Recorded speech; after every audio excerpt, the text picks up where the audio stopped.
against nature, MJ. Or okay, or we already have a lot of that recorded, and we dive to a check on the rec to watch how like things progress in terms of things breaking down. B, we check on the rec to it's a heritage site, people care about it.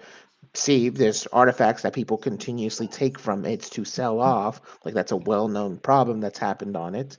Like there's a lot of things that we could just be going down to rec to check for a current day, modern day understanding that isn't about, look guys, remember the Titanic? Remember, we have to remember the Titanic, otherwise it might happen again. So we really need to remember the Titanic. Yeah, I think the records, books, movies, interviews, biographies all around the Titanic suffice to help us remember the Titanic. I don't Yeah, really because think we if need to go down and see it over and over against it. You know, I was thinking about the Titanic now. I don't think that's a big thing now. yeah, even so, there's no money in fabricating the Titanic to that degree, right? If I was writing the record books and I fabricated that and people found out, that's a huge lawsuit, Hmm. prison, and probably death for me, right? So to fabricate Yes. something of that degree, like people are paid, and people are not writing record books for free, I would imagine, right? And another thing is that this Mm. thing is in the Arctic.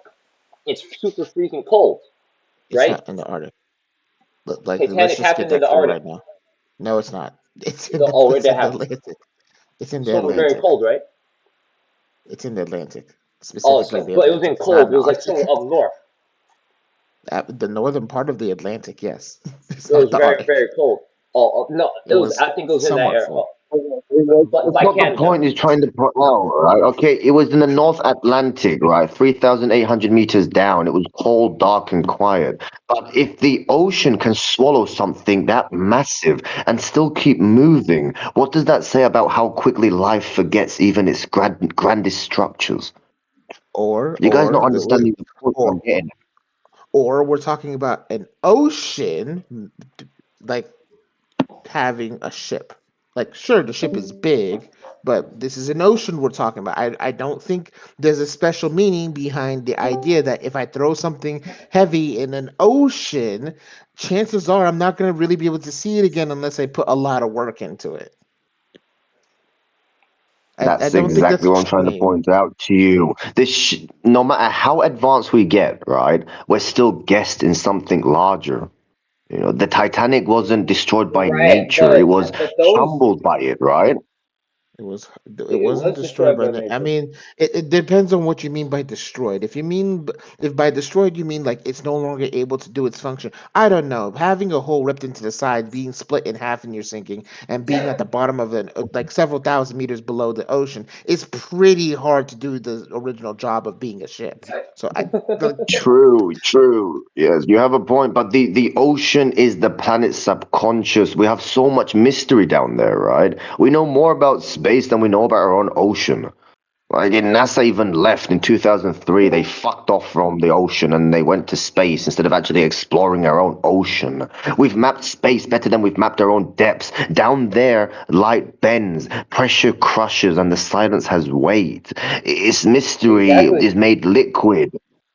you do exactly why realize we didn't explore the we've ocean. mapped the oceans pretty damn well. Like not say, like sure, what you're saying about in terms of like we know more about space than we know about our own oceans in terms of the creatures and life and fauna that lives in it. Sure, I can understand what you're saying there. But in terms of like geography and different points in the ocean, it's actually been mapped pretty damn well to the point to where like even like some like even for me in the Navy, submarines, one of the ways they navigate is via gravity maps where we've mapped out underwater hills and mountains and we use that to get around underneath the sea without having to surface for very much. Like this isn't like an unknown like wow, we had no All right, absolutely nothing. since you're in the Navy, then you understand that the ocean is full of things that look like things that come from fucking dreams. I put it on the side chat, right? You got transcontinental predators, fish with built-in lanterns, creatures that glow just to find others in the bloody dark.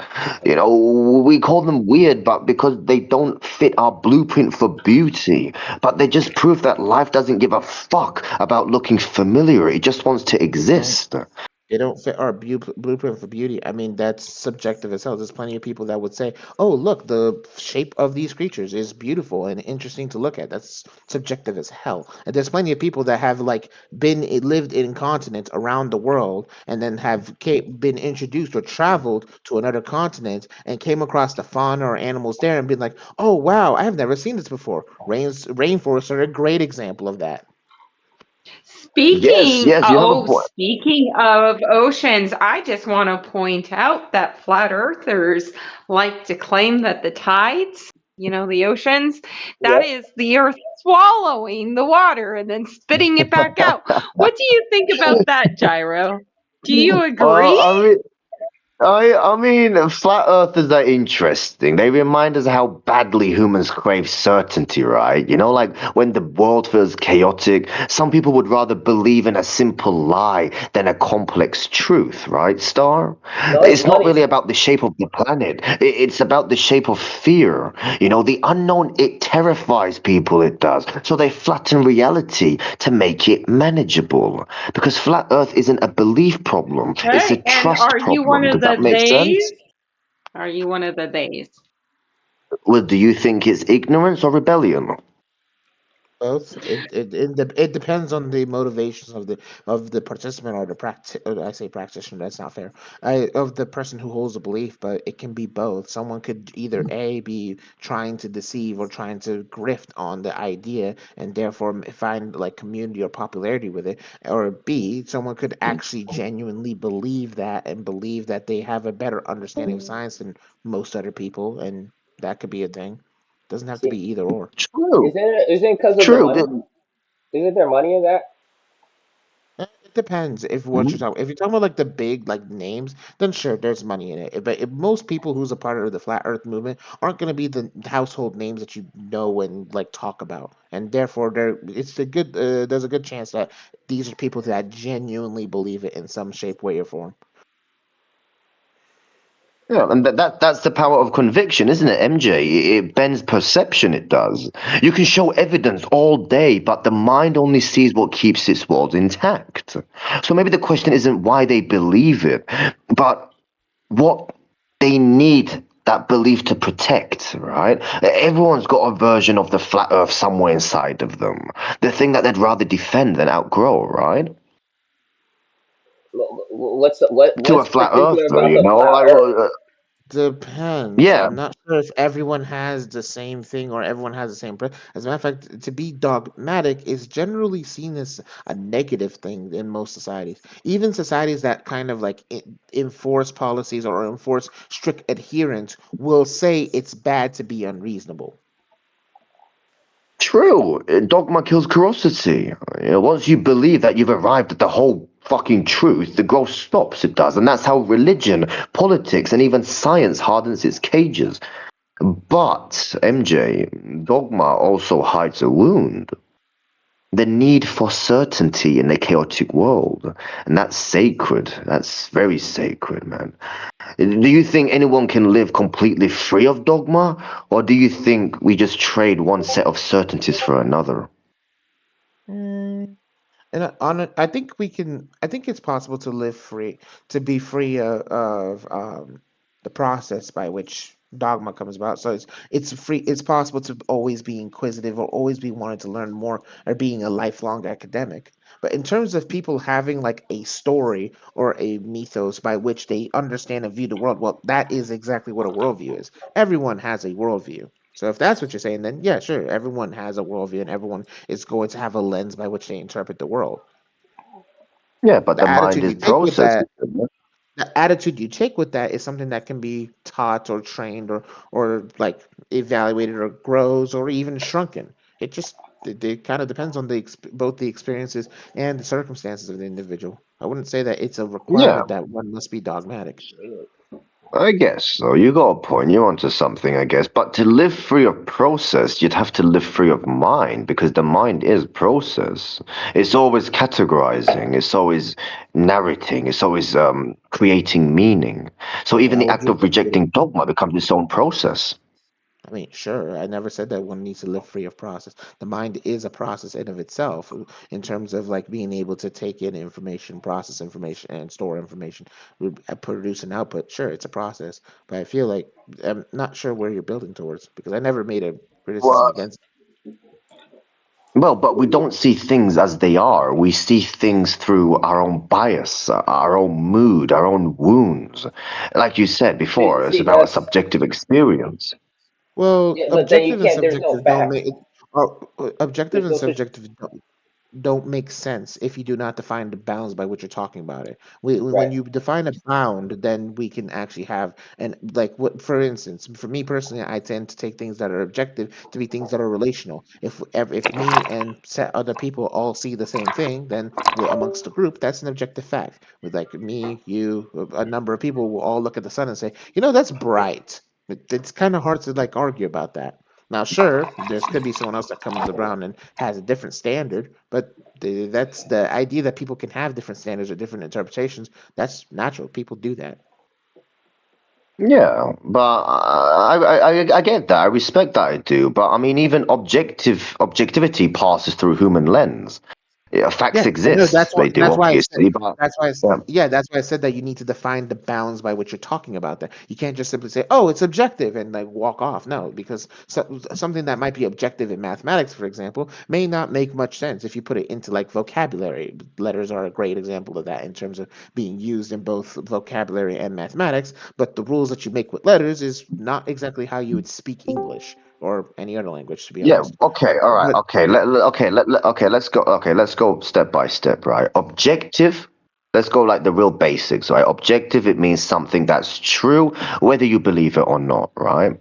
Like gravity, for example. Or boiling point of water, for example. And subjectivity. It depends on perspective, like beauty, taste, morality. But the problem is, right, we can't, like humans, me, you, everyone, right, we can't fully separate them.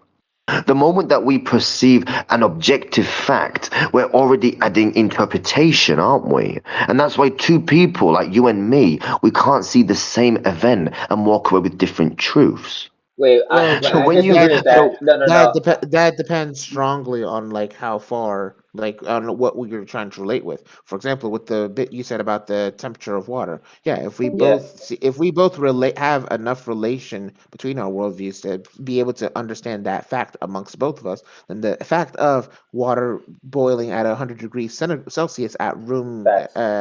room pressure is going to be something that can be held objectively between both of us. It's a Yes, standard. facts. We Yep. established that.